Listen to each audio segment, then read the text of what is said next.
അപ്പം നമ്മൾ പറയാൻ പോണ പാഠം ഫിത്ർ സക്കാത്ത്. രണ്ട് സക്കാത്ത് ഉണ്ട്, ശരീരത്തിന്റെ സക്കാത്തും സമ്പത്തിന്റെ സക്കാത്തും. അപ്പൊ കഴിഞ്ഞ ക്ലാസ്സിൽ പറഞ്ഞതാണ് സമ്പത്തിന്റെ സക്കാത്ത്. ഇന്ന് നമ്മൾ പറയാൻ പോകുന്ന ശരീരത്തിന്റെ സക്കാത്ത്.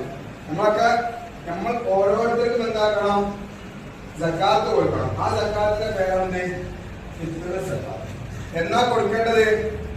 റമദാൻ അന്ന് രാത്രി പള്ളിയിലെ തക്ബീർ വരെ ശവ്വാൽ 1 എന്നാണോ അന്നാണ് ഫിത്ർ സക്കാത്ത്. അത് മഗ്‌രിബിന് മാസം കാണും. മഗ്‌രിബിന് മാസം കണ്ടത് മുതൽ പെരുന്നാൾ നിസ്കരിക്കാൻ പോകുന്നതിന് മുമ്പ് എന്ത് ചെയ്യാം? ഫിത്ർ സക്കാത്ത് കൊടുക്കണം. ആരാ കൊടുക്കേണ്ടത്?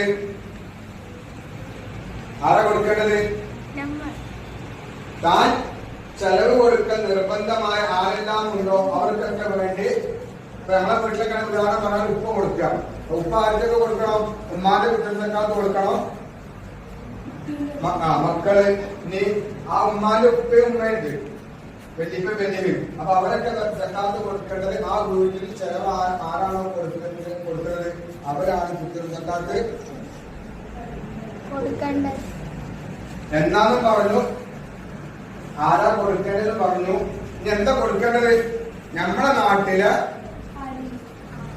ഭക്ഷണം, നമ്മൾ സാധാരണ എന്ത് ഭക്ഷണമാണ് കഴിക്കുന്നത് അതാണ് കൊടുക്കേണ്ടത്. ഭക്ഷണമാക്കിട്ട് എന്താ കൊടുക്കേണ്ടത്?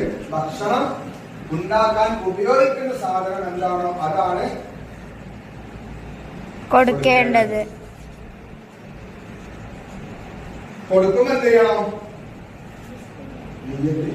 ഫിത്ർ സക്കാത്ത് കൊടുക്കുമ്പോ എന്ത് ചെയ്യണം? ഏത് കാര്യം ചെയ്യുമ്പോഴും നിയ്യത്ത് ചെയ്യണം. അതേപോലെ ഫിത്ർ സക്കാത്ത് കൊടുക്കുമ്പോൾ എന്താക്കണം? ഇനി എന്താ കൊടുക്കേണ്ടത്? അരി. ഇതാണ് ഇപ്പൊ സാക്കാരിണ്ടല്ലേ. നമ്മുടെ നാട്ടിലൊക്കെ നമ്മൾ സാധാരണ ഭക്ഷണം കഴിക്കാൻ ഉപയോഗിക്കുന്നത് എന്താണ്? 7 അരി കൊടുക്കട്ടോ. സാധാ ചോറിന്റെ അരി കൊടുക്കാം, പച്ചരി കൊടുക്കാം, മന്തിന്റെ അരി കൊടുക്കാം, അതേപോലെ തന്നെ കബ്സ. 7 അരിയാലും കൊടുക്കാം. അരിയാണ് കൊടുക്കേണ്ടത്. ചെറുതായാലും വലുതായാലും വെളുത്തതായാലും 7 അരിയും കൊടുക്കാം. ഇനി എത്ര കൊടുക്കേണ്ടത്? നമ്മളെ സാധാരണ നമ്മളിപ്പോ ഇവിടെ എന്താക്കും? കടയിൽ തൂക്കിയിട്ട് കൊടുക്കും.